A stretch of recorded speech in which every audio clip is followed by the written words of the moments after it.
Kalian pernah bingung gak sih sama identitas Indonesia? Di sekolah diajarin Pancasila, katanya negara berketuhanan. Tapi kenapa hukum kita nggak kayak di negara-negara agama lainnya ya?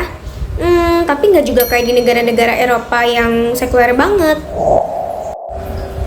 Nah, coba bayangin, kamu lagi nongkrong sama teman-teman kamu yang berbeda agama. Ada yang Islam, Kristen, Buddha, Hindu, Konghucu.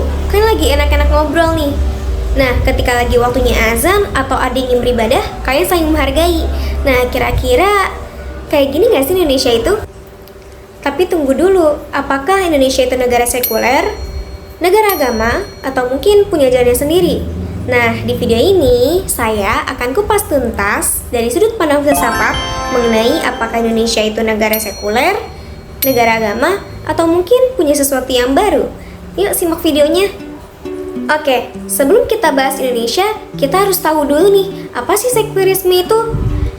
Jadi, sederhananya sekulerisme itu merupakan paham yang memisahkan antara urusan agama dari urusan negara. Jadi, negara itu nggak ikut campur soal urusan agama, dan agama nggak menjadi dasar hukum suatu negara. Contohnya negara Prancis dan negara Amerika Serikat. Di sana, hukum dan kebijakan publik nggak didasarkan pada suatu ajaran agama tertentu. Semua warga negara dibebaskan untuk beragama, tapi negara itu nggak punya negara resmi.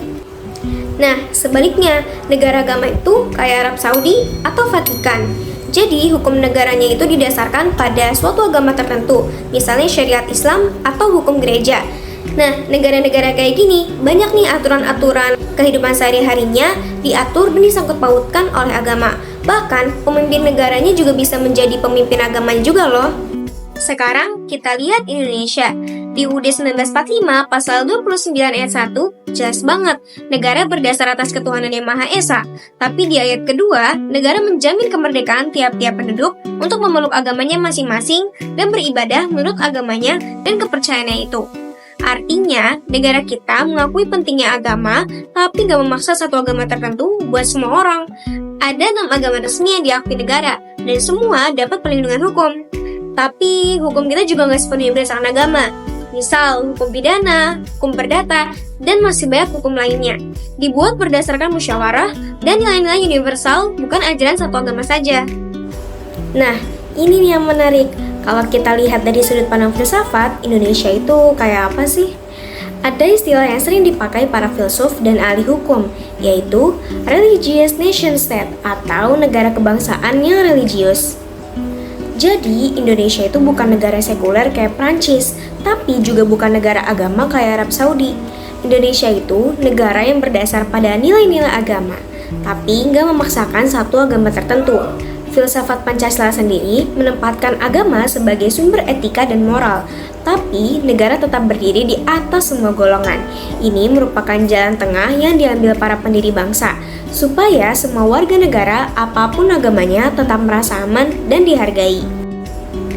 Coba bayangin, Indonesia itu kayak rumah besar, di dalamnya ada banyak warga dengan keyakinan berbeda-beda. Aturan rumahnya nggak berdasarkan satu agama, tapi tetap menghargai semua penghuni buat beribadah dan hidup sesuai agamanya. Jadi nggak ada yang dipaksa ikut aturan warga lain, tapi semua dapat perlindungan yang sama. Inilah kenapa menurut filsafat Indonesia itu unik. Kita nggak bisa dibilang sekuler banget, tapi juga nggak bisa dibilang negara agama. Kita itu ada di tengah-tengah, dan itu memang pilihan sadar para pendiri bangsa. Tapi gimana sih penerapan di lapangan? Ada kasus-kasus di mana agama sangat berpengaruh dalam kebijakan publik, seperti hari libur nasional agama atau pelajaran agama di sekolah. Tapi di sisi lain, negara juga berusaha menjaga supaya nggak ada diskriminasi agama. Namun terkadang masih ada tantangan, seperti intoleransi atau diskriminasi. Tapi secara prinsip, negara berusaha adil buat semua. Nah, kesimpulannya, Indonesia itu bukan negara sekuler, bukan juga negara agama. Kita adalah negara yang berketuhanan, tapi tetap pluralis dan menghargai perbedaan. Nah, kalau dari sudut pandang filsafat, ini adalah bentuk kompromi yang cerdas dan manusiawi, supaya semua orang bisa hidup damai di rumah besar bernama Indonesia. Nah, menurut kalian, sistem kayak gini cocok nggak sih buat Indonesia yang super beragam? Apakah jalan tengah ini solusi terbaik, atau justru bikin serba nanggung? Oke, sekian video dari saya. Semoga terjawab. Bye-bye.